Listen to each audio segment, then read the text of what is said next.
Say, man, U.S. District Judge Annalisa Torres, the judge overseeing this JayZ and Diddy rape allegation lawsuit, has decided to let the alleged victim remain anonymous. And I think it's all due in part of the back and forth of the legal filings that Tony Busby and JayZ attorney Alex Spiro is filing. These aggressive motions are irritating this judge, and as of now, she's allowed this alleged victim to remain anonymous. But depending on how this all plays out in court moving forward, Shawty may still have to reveal her identity later on down the line. Let's get to the content. The woman alleging she was raped by JayZ and Sean Diddy Combs can remain anonymous. The woman says both men raped her at a party when she was 13 years old. JayZ's legal team had fought to get the case dismissed, arguing his accuser should have to reveal her name, but the judge disagreed. ABC's Morgan Norwood has the latest. A legal victory for the woman who is suing JayZ for allegedly raping her when she was 13. A federal judge ruling the woman can proceed with the case while remaining anonymous, at least for now. But the judge also chastising the lawyers representing JayZ, accusing them of trying to fast-track the judicial process by repeatedly filing motions to reveal the identity of the Jane Doe to have the case dismissed. The judge writing in a 5-page brief that the Carter's lawyers' relentless filing of combative motions containing inflammatory language and ad hominem attacks is inappropriate, a waste of judicial resources, and a tactic unlikely to benefit his client. The court will not fast-track the judicial process merely because the counsel demands it. This latest legal twist coming after the recently filed civil lawsuit by Jane Doe, claiming that JayZ, whose real name is Sean Carter, and P. Diddy, drugged and raped a 13-year-old girl at an after-party after the MTV Music Awards in 2000, while an unnamed celebrity watched. JayZ has vehemently denied all the allegations, putting out this statement 2 weeks ago, writing in part, "This is a blackmail attempt." The multi-platinum artist, who was 30 at the time, now a business mogul with decades of hits to his name, with songs like Run This Town. We are, yeah, I said it, we are. This is Rock Nation, pledge your allegiance. His attorneys have denied everything about Jane Doe's account and pointed to some alleged inconsistencies in her story. It's not just that this story is a lie and that it's not true. It's provably, demonstrably false. This never happened. The judge writing that while Jane Doe can remain anonymous for now, she may be required to reveal her identity at a later date to allow JayZ's lawyers to collect facts necessary to prepare for trial. Oftentimes, when someone is accused of a crime like this, the accuser doesn't want to be named, and if they are forced to be named, we have seen certain people decide to drop the lawsuit altogether. Tony Busby, the lawyer representing JayZ and Diddy's accuser, says in a statement to ABC News, quote, "I will say that the coordinated and desperate efforts to attack me as counsel for alleged victims are falling flat. We won't be bullied or intimidated." And we did reach out to JayZ and his team, but did not get a response. The rape lawsuit against his client, citing an NBC News exclusive that found inconsistencies with the accuser's account. We expect Mr. Carter to be fully cleared of all of this in the coming days.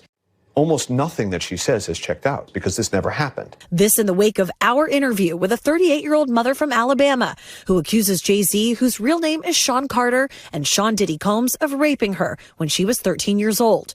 She asked us not to reveal her identity. What made you want to come forward? Because I think that I've been quiet long enough. She says that she might have some facts wrong, but that she says the incident happened. What do you say to that?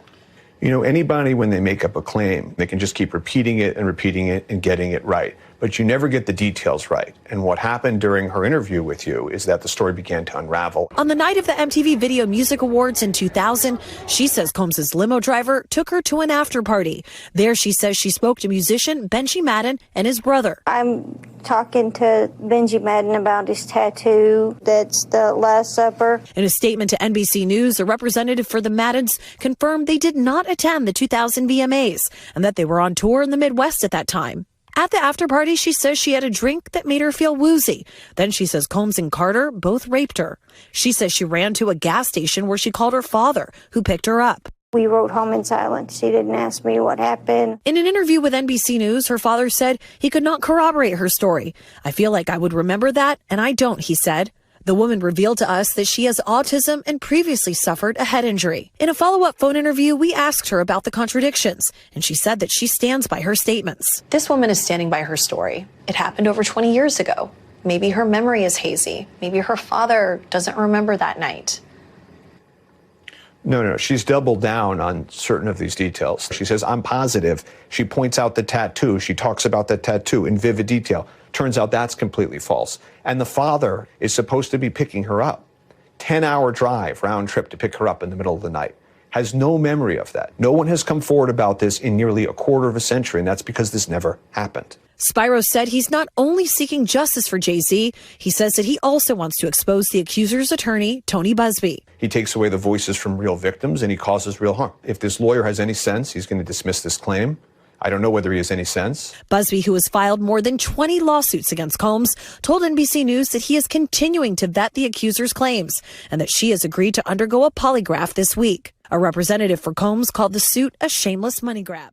I think Tony Buzbee, the attorney for the accuser, and I think Alex Spiro, the attorney of JayZ, they gon' dictate how this case play out and how this lawsuit move about in the court system moving forward. Because this judge, bro, she getting about tired of all of the back and forth between both of them. This U.S. District Court judge, bro, Annalisa Torres, she getting a little testy with Alex Spiro and Tony Buzbee with all of these filings. Cause basically what Tony Buzbee and Alex Spiro is doing, they duking it out with paperwork.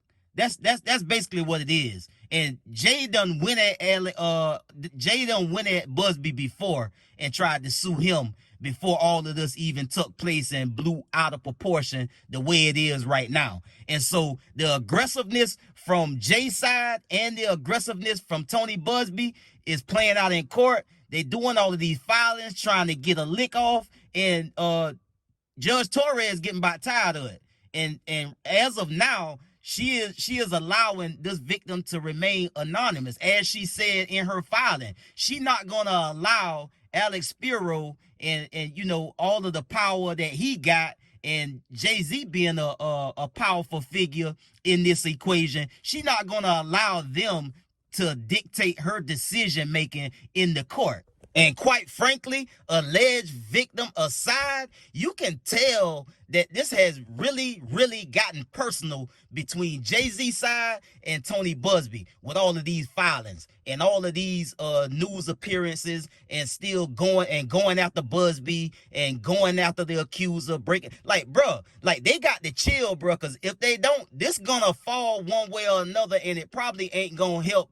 I mean, it's gonna help the victim, but it's gonna harm probably JayZ more than it's gonna harm anybody else in this situation. Because again, if it didn't happen, it didn't happen, per JayZ and his attorneys. But at the same time, this overly aggressive actions that they take in with all of the paperwork and all of these comments, and you heard him in the clip there, he said that, hey, I don't know if Buzbee got sense or not. You know, so it's the cheap shots like that that's showing and revealing that this is personal outside of the alleged victim. This is a war between JayZ and his attorneys against Tony Buzbee, and it's gonna hurt this case if they keep it up. I'll get at y'all on the next one, man. Y'all be smooth. I'm out.